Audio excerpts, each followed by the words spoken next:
Let's start with the war in Ukraine, underway for 1 full month now, and it is getting closer to Texas.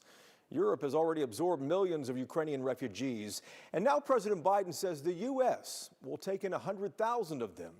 But that is a small fraction in this growing humanitarian crisis. It also led to our first question this morning for Congressman Marc Veasey, a Democrat who represents a wide swath of Fort Worth, Arlington, and Dallas. Congressman Veasey, welcome back to the program. The U.S. is going to accept 100,000 Ukrainian refugees, according to President Biden a couple of days ago. There are more than 3 million refugees coming out of that country right now. Is the U.S. doing enough to help them? I certainly think that we can do more. I actually called on President Obama to double the number of Syrian refugees that he was going to allow in. We can certainly accommodate more.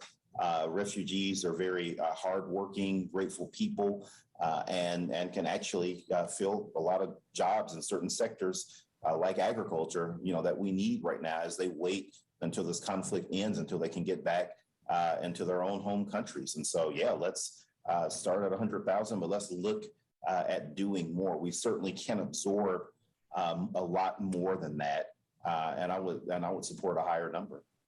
The other big news in D.C. right now, of course, is the confirmation hearing for Judge Ketanji Brown Jackson. And April 4th is when the Senate Judiciary Committee is going to vote on whether to send her nomination to the full Senate.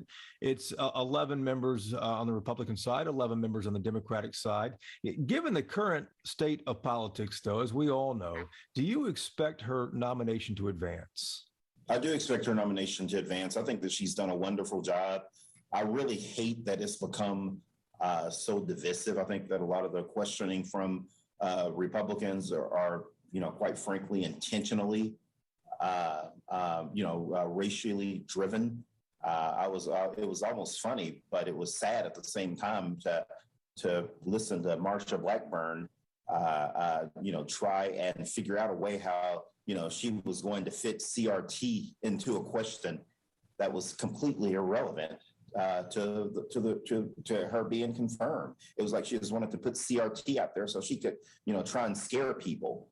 And it was sad, but at the same time, I actually started laughing because it was so silly. And I think it's unfortunate that it has gone that way, but I would have to commend Judge Brown Jackson. She's done a great job, and she's answered all the questions. And I really hope that it's not a step backwards. When you look at, for instance, First Step Act, and you see that many of the senators, including, senators here in Texas that were instrumental in helping us get First Step passed, you hope that we're not going back to that sort of 1980s, I'm going to show that I'm tougher on crime than you, and you don't want to, and you get into that sort of silliness, cartoonishness of trying to be that person.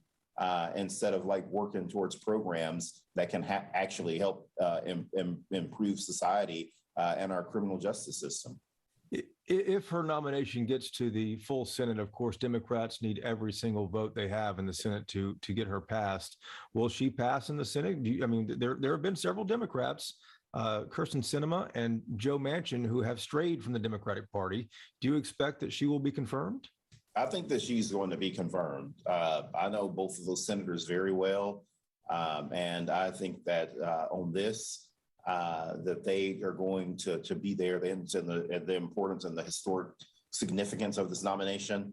And also they understand that this is an extremely qualified person that has been the most popular nominee that has testified since, I believe, Justice Roberts. And so I absolutely do think that they're not going to have any issues at all with her. I would be very surprised if they did, and I expect the nomination to go right through. Congressman, last question here too. We saw the news about jobless claims being at a 50-year low, but of course, inflation and gas prices are incredibly high right now. How concerned are you that both of those will be detrimental to Democrats come November?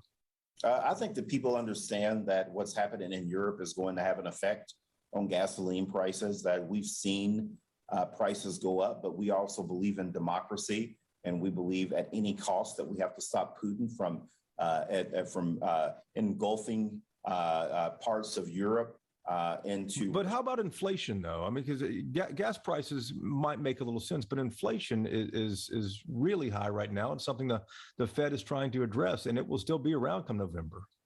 And again, that's an area that of course is a concern for all of us. But again, when you look at the low joblessness rate, when you look at the fact that people are making more money than they ever have before, we also have a lot to celebrate. But a lot of people in the media are really just focusing on the more negative aspects of that. But when you look at the low unemployment rate, we have like record low unemployment rate for Black and Latino Americans. I mean, it's really things are a lot better than they have been in a long, long time. We just need to make sure that we do take this issue of inflation serious, and we are trying to combat it the best that we can. Congressman, thank you for the time. Thank you.